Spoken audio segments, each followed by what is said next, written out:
थांबा, हा व्हिडिओ तुम्ही चुकून बघत नाही आहात. आत्ता या क्षणी तुम्ही जे काही करत होतात ते सोडून तुम्ही इथं आलात, याला एक कारण आहे. कारण स्वामींना तुम्हाला काहीतरी सांगायचंय. मित्रांनो, मी तुम्हाला एक गोष्ट अगदी स्पष्टपणे सांगतो. जगात दोन प्रकारची लोक असतात. एक ज्यांच्यावर वाईट काळ येतो आणि ते पूर्णपणे उद्ध्वस्त होतात, आणि दुसरे ज्यांना आधीच काही संकेत मिळतात, पण ते ओळखतात आणि ते समजून घेतात आणि स्वतःला सावरतात. आता इथे फरक काय? फरक फक्त एकच, ओळखण्याची दृष्टी. आणि आज या व्हिडिओमध्ये मी तुम्हाला ते संकेत एक एक करून सांगणार आहे, जे साक्षात श्री स्वामी समर्थ महाराज वाईट काळ सुरू होण्याआधी तुम्हाला देतात. पण एक विनंती आहे मित्र हो, हा व्हिडिओ तुम्हाला शेवटपर्यंत बघायचा आहे, कारण शेवटचा संकेत तो सर्वात महत्वाचा आहे आणि तोच संकेत आहे जो बहुतेक भक्त चुकवतात आणि नंतर मग पश्चाताप करत बसतात. तर चला मग सुरुवात करूया. पण त्याआधी मी एक सत्य घटना ऐकवतो, ती ऐकून घ्या. 2018 सालची गोष्ट. पुण्यामध्ये एक माणूस राहायचा. नाव सांगत नाही, पण आपण त्याला विनायक म्हणूया. विनायक एक अत्यंत सामान्य मध्यमवर्गीय माणूस. बायको, 2 लहान मुलं, आई वडील आणि एक छोटंसं घर. बँकेचा EMI, मुलांची शाळा, रोजचे खर्च, सगळं कसं तरी तारेवरची कसरत करत तो जगायचा.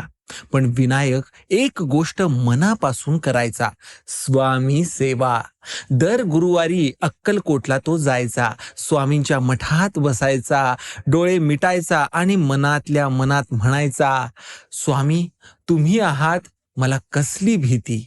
एक दिवस या विनायकला अचानक रात्री एक स्वप्न पडलं. स्वप्नात तो एका अंधाऱ्या रस्त्यावरून चालतोय.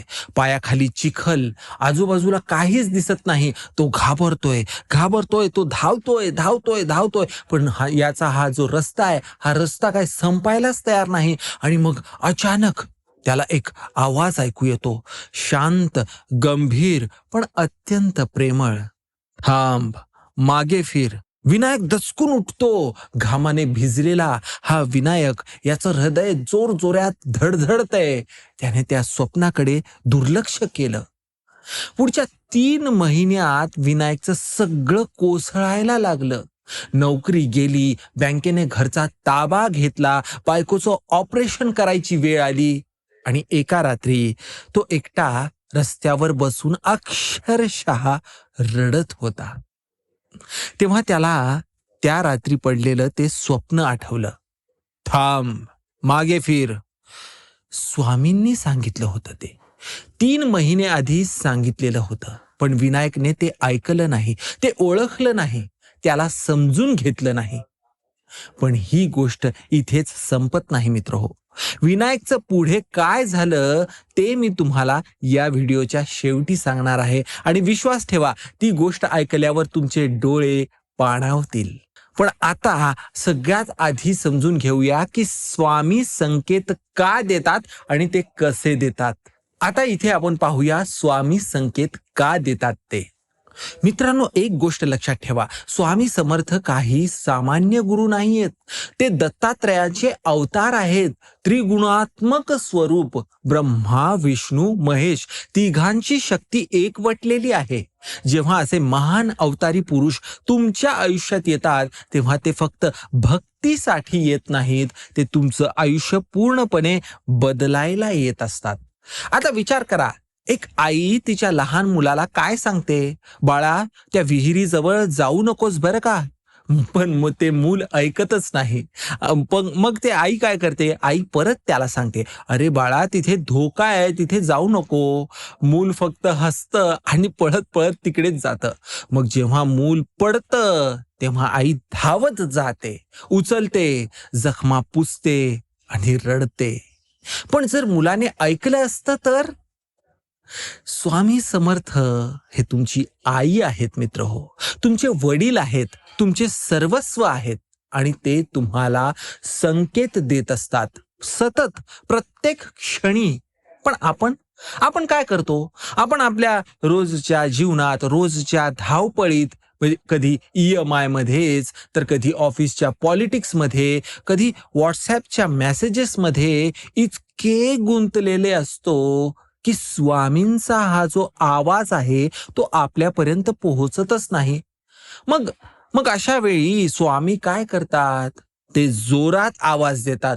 ते संकेतांची तीव्रता वाढवतात. आणि जर एवढं करून तरीही तुम्ही ऐकलं नाहीत, तर तर ते शांत बसतात. कारण कर्मफल भोगणं हे सुद्धा एक शिक्षणच आहे. पण आज या क्षणापासून तुम्हाला ते संकेत चुकवायचे नाहीयेत. चला, एक एक करून ते संकेत समजून घेऊया. तर पहिला संकेत, विनाकारण अस्वस्थता. तुमच्या आयुष्यात सगळं काही ठीक चाललेलं असतं. नोकरी चांगली आहे, घर चांगलं आहे, कुटुंब सुखी आहे, पण अचानक कोणत्याही कारणाशिवाय तुम्हाला एक अस्वस्थता जाणवायला लागते. मनात एक अनामिक भीती आलेली असते. एक अशी फिलिंग जी शब्दात सांगता येत नाही. रात्री नीट झोप लागत नाही. सकाळी उठल्यावर एक जडपणा वाटतो. छातीत एक विचित्र धडधड जाणवायला लागते. तुम्ही डॉक्टराकडे जाता. डॉक्टर म्हणतात सगळं नॉर्मल आहे. रिपोर्ट्स क्लिअर आलेले असतात. पण तरीही काहीतरी चुकतंय ही भावना काय तुमच्या मनातून, तुमच्या शरीरातून ही भावना जात नाही. मित्रांनो, हा स्वामींचा पहिला संकेत आहे, हे लक्षात घ्या. स्वामी तुमच्या अंतर्मनाशी कनेक्टेड आहेत. तुमचं अंतर्मन हे स्वामींचं माध्यम आहे. जेव्हा पुढे काही वाईट घडणार असतं, तेव्हा स्वामी तुमच्या अंतर्मनाला हलवतात. जसं एखादं अर्थक्वेक येण्याआधी प्राण्यांना कळायला लागतं, तसं स्वामी तुमच्या आत्म्याला सावध सावध करत असतात. तुम्हाला काय करावं लागतं? तर काहीच नाही. शांत बसा. डोळे मिटा. स्वामींचं नाव घ्या. श्री स्वामी समर्थ. श्री स्वामी समर्थ. हा मंत्र मनातल्या मनात जपा आणि विचारा, स्वामी, तुम्ही मला काय सांगू इच्छित आहात? बघा, उत्तरे तुम्हाला येतीलच. कदाचित तुम्हाला एखाद्या स्वप्नातून हे उत्तर मिळेल. कदाचित कुणाच्या तोंडातून ते शब्द वधवून तुमच्याकडे ते उत्तरे येतील, किंवा कदाचित एका अनपेक्षित घटनेतून तुम्हाला ही उत्तरे मिळायला लागतील. ते ऐका, त्याकडे दुर्लक्ष करू नका. आता दुसरा संकेत, स्वप्नांमधून इशारे. हे खूप महत्वाचं आहे मित्रहो, लक्षपूर्वक ऐका. श्री स्वामी समर्थ महाराज भक्तांना स्वप्नात दर्शन देतात. हे तुम्हाला माहितीच आहे. पण स्वप्नात फक्त दर्शन नाही, तर स्वामी त्यांचे मेसेजेस सुद्धा देत असतात. कधी स्वप्नात तुम्हाला एखादी अंधारी वाट दिसते. कधी तुम्ही पाण्यात बुडताय असं दिसतं. कधी स्वामी तुम्हाला पाठमोरे दिसतात, म्हणजे तुमच्याकडे पाठ करून ते उभे असतात.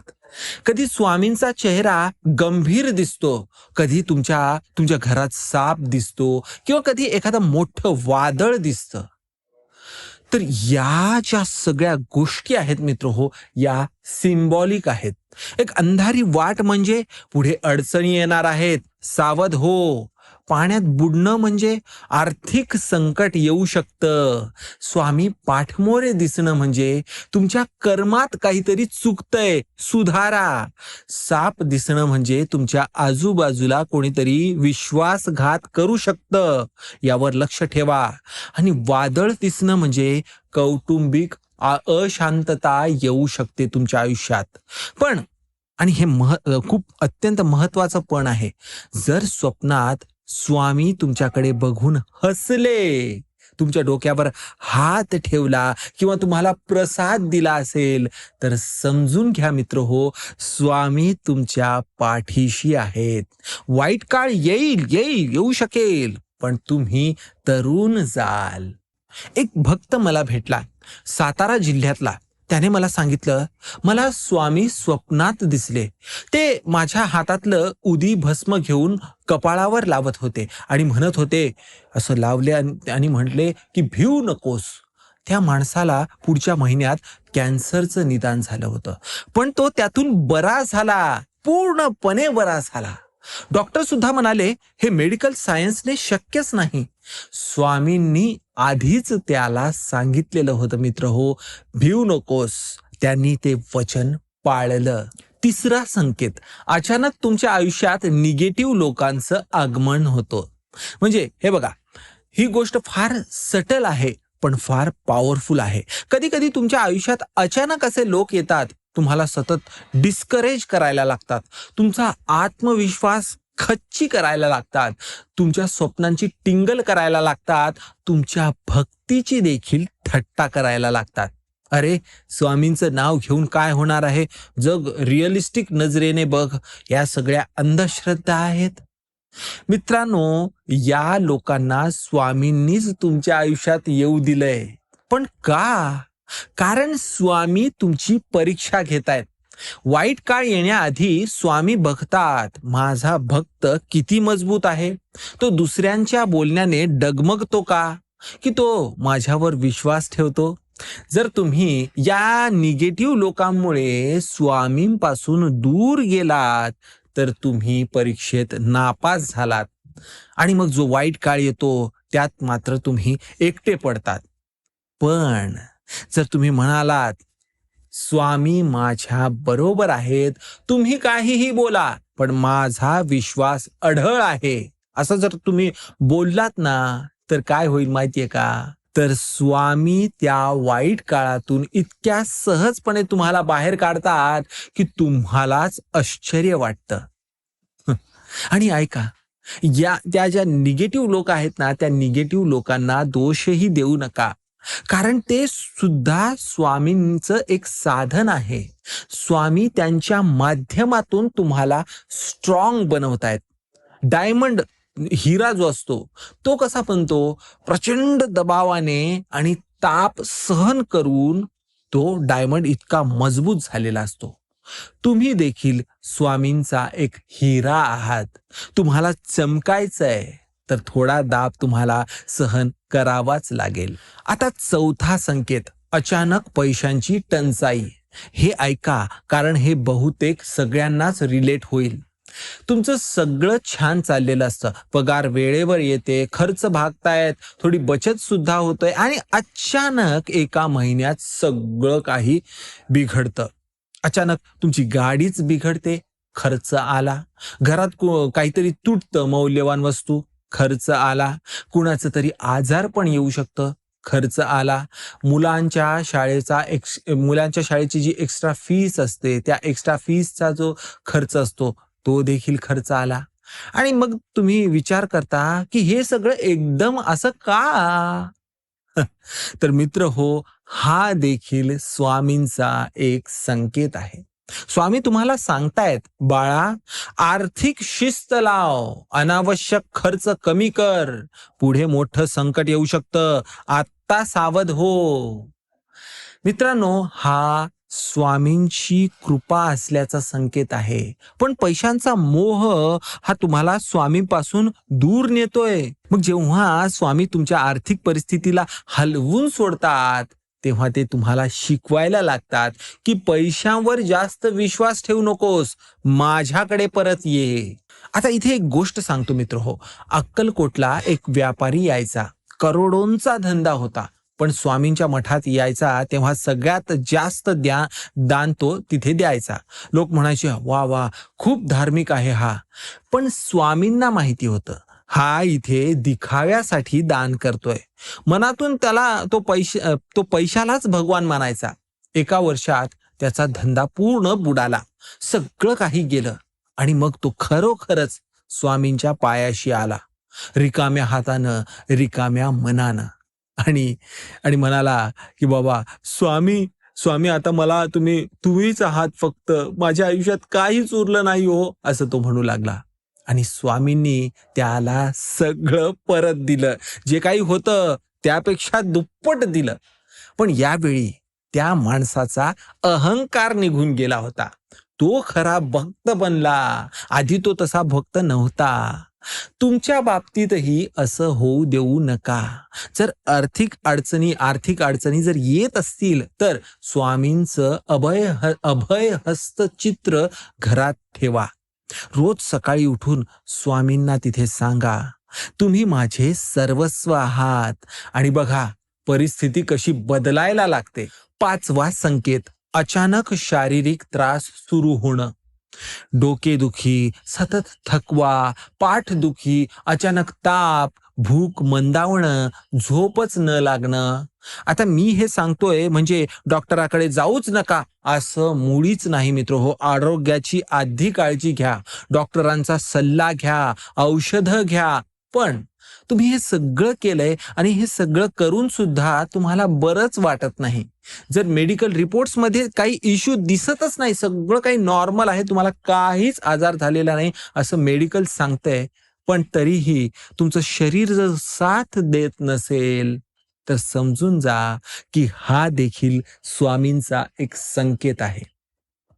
तुमचं शरीर हे स्वामींचं मंदिर आहे.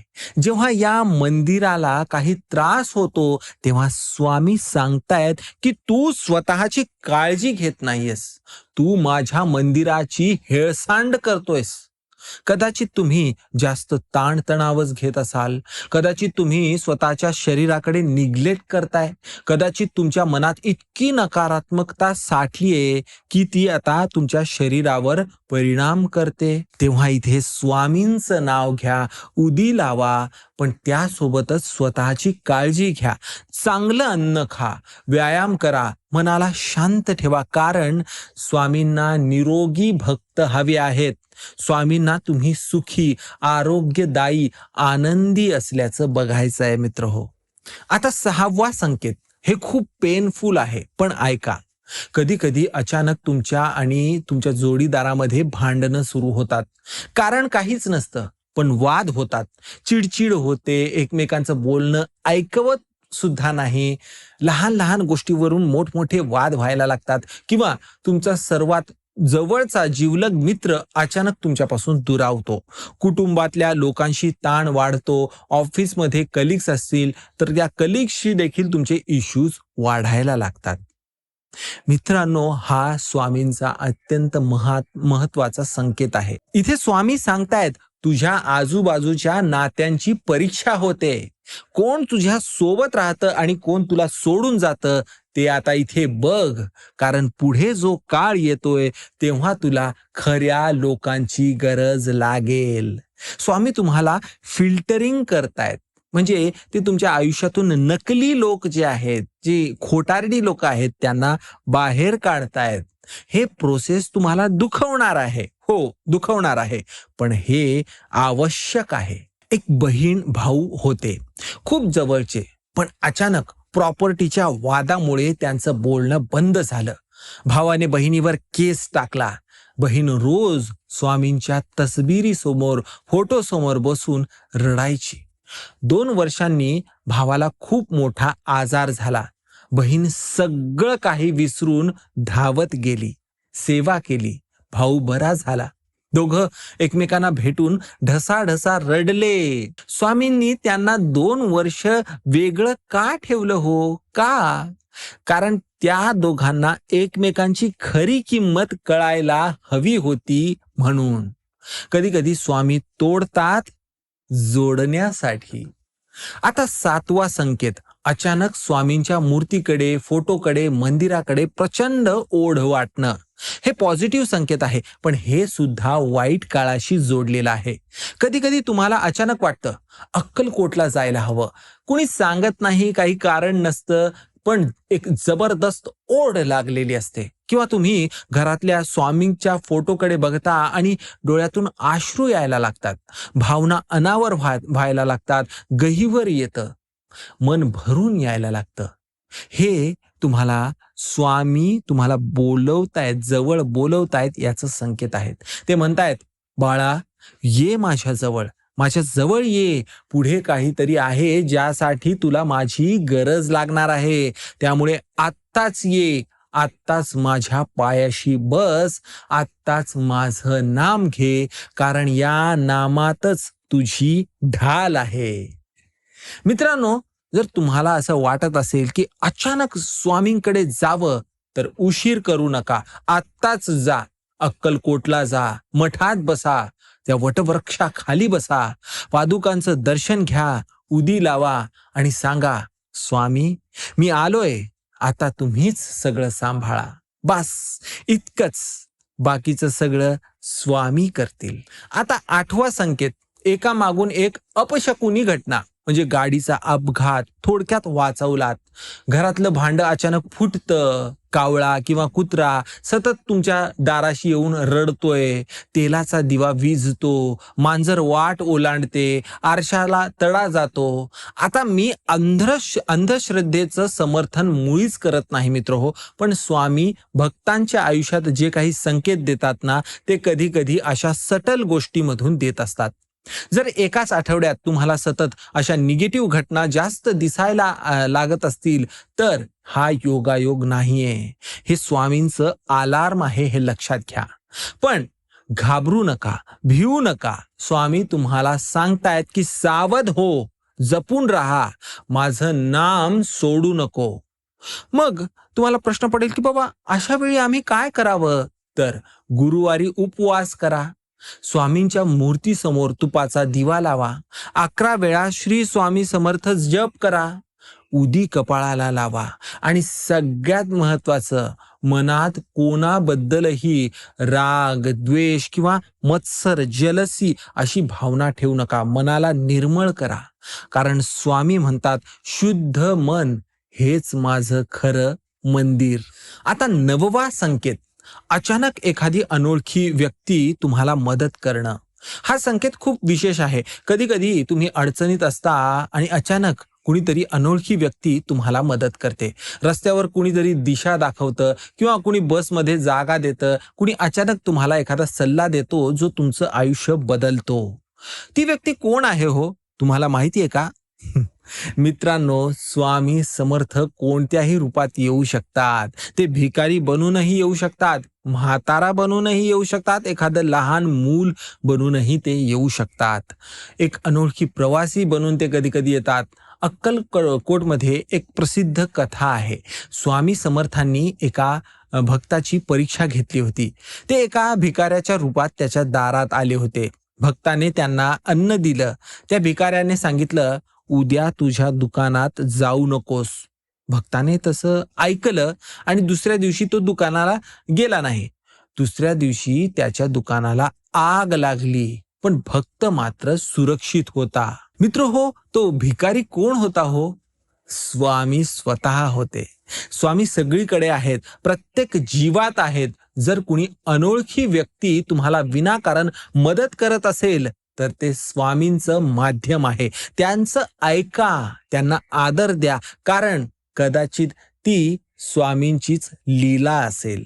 आणि आता 10वा संकेत, आता तो संकेत मी तुम्हाला सांगणार आहे, ज्यासाठी मी तुम्हाला सुरुवातीलाच सांगत होतो की शेवटपर्यंत बघा. 10वा संकेत, तुमच्या मनात अचानक विचार येतात, मला स्वामींची गरज नाही. हो, तुम्ही बरोबर ऐकलत मित्र हो. तुम्हाला वाटायला लागतं की मला आता स्वामींची गरजच नाही. वाईट काळ सुरू होण्याआधी स्वामी एक शेवटची परीक्षा घेत असतात आणि ती परीक्षा सगळ्यात कठीण असते. तुमच्या मनात विचार येतो, आता झालं, मी स्वतः सगळं करू शकतो, मला कशाला स्वामींचं नाव घ्यायला हवं? मी एक एज्युकेटेड आहे, मी कॅपेबल आहे, मी प्रॅक्टिकली जगणारा व्यक्ती आहे. अहंकार.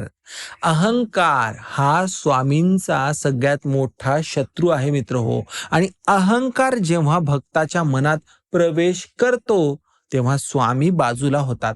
ते तुम्हाला सोडत नाहीत, एकटं सोडत नाहीत, पण ते बाजूला होतात.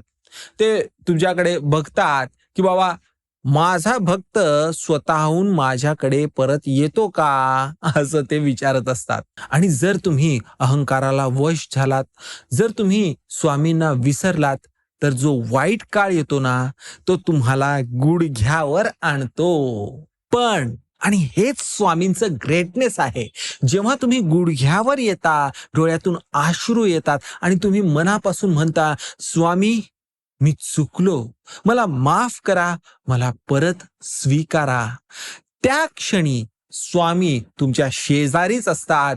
ते कधीच तुम्हाला सोडून गेलेले नसतात, ते फक्त तुम्हाला शिकवत असतात.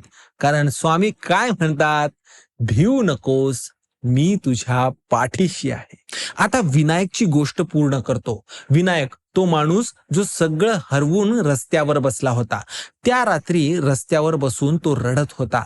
बायकोचं ऑपरेशन, मुलांचं शिक्षण, EMI सगळं काही डोक्यावर. त्याला वाटलं संपवूया सगळं. पण त्या क्षणी त्याच्या खिशातला फोन वाजला. एक अननोन नंबर होता. त्याने उचलला फोन. पलीकडून एक म्हातारा आवाज, बाळा घरी जा, तुझी बायको तुझी वाट बघते. विनायकने विचारलं, तुम्ही कोण आहात? कोण आहात तुम्ही? उत्तर आलं, मी तुझाच आहे. फोन कट झाला. विनायक थरथरत उठला. थरथरला तो आणि उठला आणि घरी धावत धावत गेला. बायको दारात उभी होती. तिने त्याला मिठी मारली. दुसऱ्या दिवशी एक अनपेक्षित फोन आला. विनायकच्या जुन्या बॉसचाच होता. हा बॉस म्हणायला लागला, विनायक तू मला हवायस, मी माझी एक नवीन कंपनी सुरू करतोयस, तू माझा पार्टनर होणार आहेस. मित्र हो, 6 महिन्यात विनायकचं सगळं आयुष्यच बदललं. नवीन घर झालं, बायकोचं ऑपरेशन झालं आणि ते यशस्वी देखील झालं. मुलं चांगल्या शाळेत शिकायला गेली आणि आज विनायक दर गुरुवारी अक्कलकोटला जायला लागलाय. मित्र हो, स्वामींच्या पादुकांपुढे माथा टेकवतो आणि डोळे मिटून म्हणतो, स्वामी तुम्ही त्या रात्री माझ्यासाठी फोन केलात, तुम्ही माझ्या बायकोला माझी वाट बघायला सांगितलीत, तुम्हीच सगळं केलंय, मी फक्त तुमचाच आहे. मित्र हो, तो अननोन नंबर विनायकने अनेकदा ट्राय केला. तो नंबर एक्झिस्टच करत नाही. कोणत्याही नेटवर्कवर तो नंबर रजिस्टर्ड नाही, कारण तो कॉल स्वामींनीच केला होता. मित्र हो, मित्रांनो, श्री स्वामी समर्थ हे शब्द नाहीत, तो एक अनुभव आहे. तुम्ही हा व्हिडिओ बघताय, हा सुद्धा स्वामींचा संकेत आहे. स्वामी तुम्हाला सांगतायत, सावध हो, तयार हो, पण घाबरू नकोस, कारण मी तुझ्या सोबत आहे, मी तुझ्या पाठीशी आहे. वाईट काळ येतो मित्र हो, प्रत्येकाच्या आयुष्यात येतो, पण जे स्वामींचे खरे भक्त असतात ना, त्यांच्यासाठी वाईट काळ हा शिक्षणाचा काळ असतो, विनाशाचा नाही. आजपासून, या क्षणापासून एक गोष्ट करा. रोज सकाळी उठल्यावर फक्त 5 मिनिटं डोळे मिटा, स्वामींचं रूप डोळ्यासमोर आणा आणि मनातल्या मनात म्हणा, श्री स्वामी समर्थ, श्री स्वामी समर्थ, श्री स्वामी समर्थ. 3 वेळा, फक्त 3 वेळा मित्र हो, आणि सांगा, स्वामी माझं आयुष्य तुमच्या हातात आहे, तुम्ही जे काही करता ते माझ्या भल्यासाठीच करता, यावर माझा पूर्ण विश्वास आहे. असं करा आणि बघा, 30 दिवसात बघा, 30 दिवसात तुमच्या आयुष्यात किती बदल व्हायला लागतील. आयुष्य बदलायला लागेल. तुम्हाला संकेत दिसायला लागतील, तुम्हाला उत्तरं मिळायला लागतील, तुम्हाला शांती मिळेल, तुम्हाला समृद्धी मिळेल, आरोग्य सुधारेल, नाती सुधारतील, कारण स्वामी समर्थ, श्री स्वामी समर्थ कधीच कुणाला सोडत नाहीत, कधीच नाही. तुम्ही फक्त त्यांना सोडू नका, तुम्ही त्यांची साथ नेहमी जपा. तर मित्र हो, हा व्हिडिओ इथेच संपतोय, पण स्वामींची कृपा काही संपणार नाही. ती अनंत आहे, अखंड आहे, शाश्वत आहे. तुम्हाला फक्त एक विनंती आहे माझी, जर या व्हिडिओमध्ये तुम्हाला काही जाणवलं असेल, जर तुम्हाला कोणताही संकेत ओळखता आला असेल, जर तुमच्या डोळ्यातही पाणी आलं असेल किंवा तुम्हाला एक शांतता जाणवली असेल, तर कमेंटमध्ये लिहा श्री स्वामी समर्थ, फक्त एवढं. कारण जेव्हा हजारो भक्त एकत्र स्वामींचं नाव लिहितात ना, तेव्हा एक अदृश्य शक्ती निर्माण होते, एक कलेक्टिव्ह ऊर्जा निर्माण होते आणि ती ऊर्जा तुमच्या आयुष्यातला वाईट काळ दूर करते. आणि हा व्हिडिओ शेअर करा, तुमच्या आई वडिलांना पाठवा, तुमच्या जोडीदाराला पाठवा, तुमच्या मित्राला पाठवा, कारण कदाचित कुणाला आता या क्षणी एका संकेताची नितांत गरज आहे. कदाचित कुणी अडचणीत असेल, कदाचित कुणाचा विश्वास डळमळतोय. तुमचं एक शेअर त्या माणसाचं आयुष्य बदलू शकतं. लक्षात ठेवा, वाईट काळ सूचना देऊन येतो. स्वामी तुम्हाला तयार करतात, स्वामी तुम्हाला सावध करतात, स्वामी तुम्हाला बळ देतात. तुम्हाला फक्त एकच गोष्ट करायची आहे, ऐकायचं आहे, विश्वास ठेवायचा आहे आणि नाम सोडायचं नाही. श्री स्वामी समर्थ महाराज की जय. अनंत कोटी ब्रह्मांड नायक राजाधिराज सद्गुरु श्री स्वामी समर्थ महाराज की जय. भेटूया पुढच्या व्हिडिओमध्ये. तोपर्यंत स्वामींचं नाम घ्या, सुरक्षित राहा, आनंदी राहा. श्री स्वामी समर्थ.